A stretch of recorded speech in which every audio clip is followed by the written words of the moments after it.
भी ये एक पुरानी धरोहर है आपके जो पुराने मुख्यमंत्री और आपकी भी जो मकान है बहुत पुरानी धरोहर है। क्या कहेंगे इसको लेकर? ये हमारा परिवार लगभग 300 साल पहले गुजरात के बड़नगर नागर ब्राह्मण का एक पूरा समूह निमाड़ में और खासकर खंडवा में आया। उसी में हमारा भी एक परिवार था जिसको लगभग 300 साल से ज्यादा हो गए और धीरे धीरे अपने बुद्धि कौशल से उस समय के तत्कालीन जो भी जिनका भी शासन था, जैसे पहले सिंधिया का शासन था, उसके बाद होलकर का शासन यहाँ रहा, फिर अंग्रेजों का रहा, उनके अंतर्गत वे जमींदारी करते थे और हमारे पूर्वज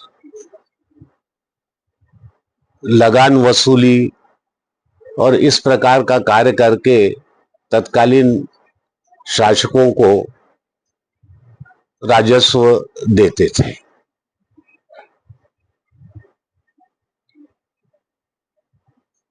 जहां तक वर्तमान में जो मेरे दादाजी थे पद्म भूषण पंडित भगवंतराव मंडलोई, जो पूर्व मुख्यमंत्री थे मध्य प्रदेश के, उन्होंने वकालत करी और फिर वकालत यहाँ खंडवा में प्रारंभ करी। दादाजी ने जमींदारी के अलावा वकालत शुरू करी और बहुत एक अच्छे वकील के रूप में खंडवा में उन्होंने नाम कमाया और इसी के साथ वो गांधी जी के आंदोलनों में उन्होंने हिस्सा लेना शुरू किया और इस प्रकार से वे राजनीति में आए और नगर पालिका खंडवा में उपाध्यक्ष बने, अध्यक्ष बने। बाद में एमएलसी, जो आज वर्तमान में हम जिन्हें एमएलए कहते हैं, स्वतंत्रता के पूर्व खंडवा से उन्होंने एमएलसी भी वे रहे। असहयोग आंदोलन, व्यक्तिगत सत्याग्रह और भारत छोड़ो, अंग्रेज भारत छोड़ो 1942 के आंदोलनों में उन्होंने भाग लिया और जेल यात्रा भी उन्होंने उसी समय जेल यात्रा भी की। उसमें सबसे प्रमुख ये है कि 1942 में जेल यात्रा, जब जेल में थे तो खंडवा से नगर पालिका का चुनाव लड़ा अध्यक्ष का और जेल में रहते हुए उनको यहाँ की खंडवा की जनता ने अपना अध्यक्ष चुना। ये उनकी अपार लोकप्रियता का एक छोटा सा उदाहरण है। उसके बाद स्वतंत्रता प्राप्ति के बाद खंडवा का उन्होंने लगातार 20 साल प्रतिनिधित्व किया और सबसे बड़ी बात, मध्य प्रदेश के जो चंद लोगों को संविधान निर्माण समिति में लिया गया था उसमें मेरे दादाजी भगवंतराव मंडलोई जी भी प्रमुख थे और खंडवा से प्रतिनिधित्व किया।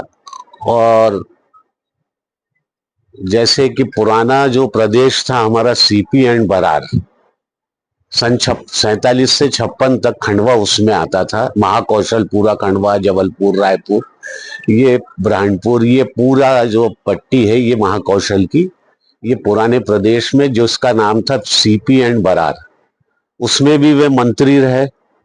नया मध्य प्रदेश बना सन 56 में, उसमें वो कार्यवाहक मुख्यमंत्री बने और फिर बाद में कई मंत्रालयों का काम संभालने के बाद 1962 में वो मुख्यमंत्री बने।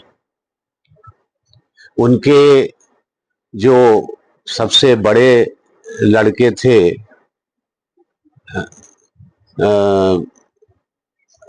रामकृष्ण राव मंडलोई, वो उस समय जिला पंचायत थी। अभी कॉन्सेप्ट या 80 के बाद फिर से आया जिला पंचायत का, लेकिन शुरुआत डिस्ट्रिक्ट काउंसिल बोलते थे, उसके वो अध्यक्ष थे। उनके दूसरे लड़के लक्ष्मण राव मंडलोई जी पार्षद रहे, एल्डरमैन रहे। तीसरे हमारे काका श्री रघुनाथ राव जी मंडलोई जनपद अध्यक्ष रहे, मंडी अध्यक्ष रहे, नगर पालिका अध्यक्ष रहे और मानधाता जो उस समय निमाड़खेड़ी विधानसभा कहलाती थी वहां से वो विधायक भी रहे। उसके बाद हमारी पूजनीय काकी श्रीमती नंदा मंडलोई ने भी खंडवा से प्रतिनिधित्व किया और सन 85 से 90 वो खंडवा की विधायक रही। यह मकान जिसके बारे में आप कह रहे हैं, एक बड़ी दिलचस्प बात यह है कि खंडवा एसएन कॉलेज में एक इतिहास के प्रोफेसर थे, प्रोफेसर सुरेश मिश्रा। उन्होंने खंडवा में कहां कहां लकड़ी पर का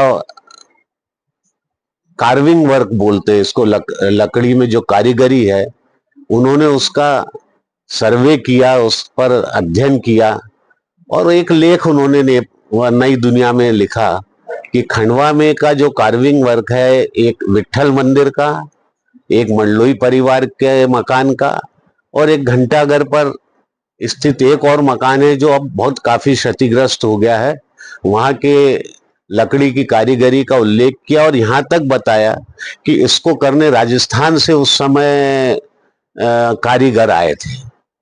और आज ये भी उन्होंने सर्वे और खोज करी कि उन कारीगरों की जो पीढ़ियां हैं